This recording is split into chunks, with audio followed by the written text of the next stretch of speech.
अस्सलाम वालेकुम दोस्तों, welcome to our YouTube channel I stories. तमाम देखने और सुनने वाले साथियों को हमारे चैनल आई स्टोरीज पर खुशामदीद। दोस्तों, उम्मीद करती हूँ तमाम दोस्त अहबाब खैरियत से होंगे। हमारी आज की वीडियो जिस सिलसिले में है वो आज के पढ़े लिखे दौर में भी लोग जाहलपन की इंतहा कर देते हैं। इसी सिलसिले में आज की वीडियो है। दोस्तों, हमारे आज के पढ़े लिखे दौर में भी कुछ लोग ऐसे हैं जो इंसानों को खुशकिस्मती या बदकिस्मती की अलामत समझते हैं। हालांकि खुशकिस्मती या बदकिस्मती का ताल्लुक इंसानों से नहीं बल्कि अपने खुद के अमाल से होता है। इसी सिलसिले में एक कहानी आपसे शेयर कर रही हूँ।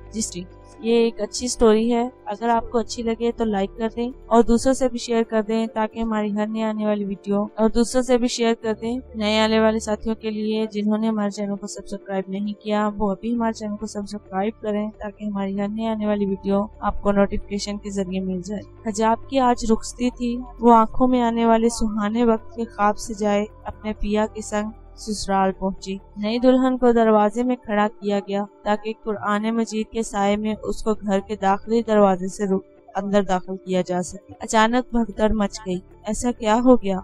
आसिफ की दादी जो 5 साल से मफलूज बिस्तर पर दम तोड़ गई थी, नई दुल्हन को दरवाजे पे खड़ा छोड़कर सब दादी की तरफ भागे। हिजाब एक गुमगो का शिकार थी कि क्या करे। ऐसे में उसके छोटे देवर ने उसके सर पर कुरान मजीद का साया किया और उसको अंदर दाखिल होने को कहा। शादी वाला घर मातम कदा बन गया जब हिजाब सख्त थक चुकी थी। अरूसी लिबास और जेवरात ने उसको थका दिया था। कपड़े तब्दील करके उसको बामुश्किल 2 घंटों का आराम मिला। सुबह का सूरज उगा तो उसके ससुर और देवर मोटरसाइकिल पर तदफीन के इंतजामात के लिए निकले। एक तेज रफ्तार वैन ने उनका एक्सीडेंट हो गया जिससे घर की खबर आई तो घर में एक नया सफ़े मातम बिछ गया। हिजाब की सास ने सबके सामने चीख कर कहा, ये सबज कदम है।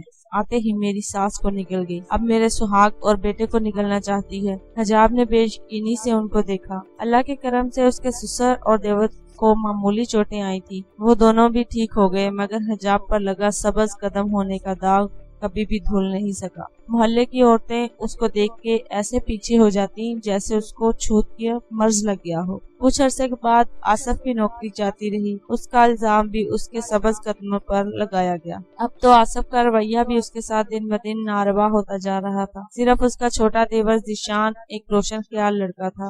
वो अपनी माँ और भाई को समझाने की कोशिश करता। जब अल्लाह की तरफ से किसी घर पर बुरा वक्त चल रहा होता है तो इंसान की अकल चल हो जाती है। हिजाब की नंद को उसके मियाँ ने तलाक दे दी। आज तो आसिफ और उसके माँ बाप मुसर थे कि ये सब वाकयात और हालात का बायस हिजाब की जात है और उसके घर से निकाल कर ही बदकिस्मती से पीछा छुड़ाया जा सकता है। ऐसे में ज़ीशान उसके आगे दीवार की तरह तन गया। ज़ीशान ने अपने वालिदैन और भाई को मुखातिब करके कहा, मुझे यकीन नहीं आता कि आप लोग मुसलमान होके इन हिंदुआना रसूमात और तोहमात पर यकीन रखते हैं। दादी 5 साल से एड़ियां रगड़ रही थी। अल्लाह ने उनको मौत का जो वक्त मुअय्यन किया वो इसी दिन मरी। उसमें भाभी का क्या अमल दखल? हमारा एक्सीडेंट मेरी लापरवाही के बायस हुआ।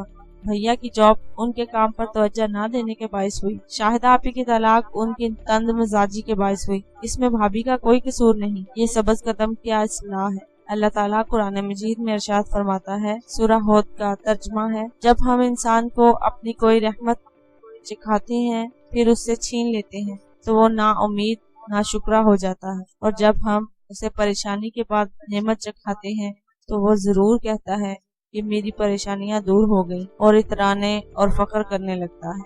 और हम इंसान को अपनी कोई रहमत चिखाते हैं तो इसकी वजह से इतराने लगता है और अपने करतूत की वजह से इस जरा सी तकलीफ पहुंचती है तो यकायक नाउमीद हो जाता है। सूरह रूम में अल्लाह ताला ने ये आयत फरमाई हैं, क्या आप लोग हुक्म रब्बी से मुनकर हो रहे हैं और एक इंसान को अपनी सारी परेशानियों को जिम्मेदार ठहरा रहे हैं। ये सुनकर आरजू बेगम की आंखों में आंसू आ गए। आसिफ और नासिर साहब ने आगे बढ़कर ज़ीशान को गले लगाया और हिजाब से वादा किया कि आइंदा वो इन जाहिलात तोहमात का शिकार होकर अपने ईमान को मुतज़लज़ल नहीं होने देंगे। सामाईन, उम्मीद करती हूँ आपको ये स्टोरी अच्छी लगेगी। अगर अच्छी लगे तो लाइक कर दें, दूसरों से शेयर कर दें और हमारे चैनल को सब्सक्राइब करें ताकि हमारी हर नई आने वाली अपडेट आपको नोटिफिकेशन के जरिए मिल जाए। अपनी अगली वीडियो के साथ फिर हाजिर होंगे। तब तक के लिए अल्लाह हाफिज़।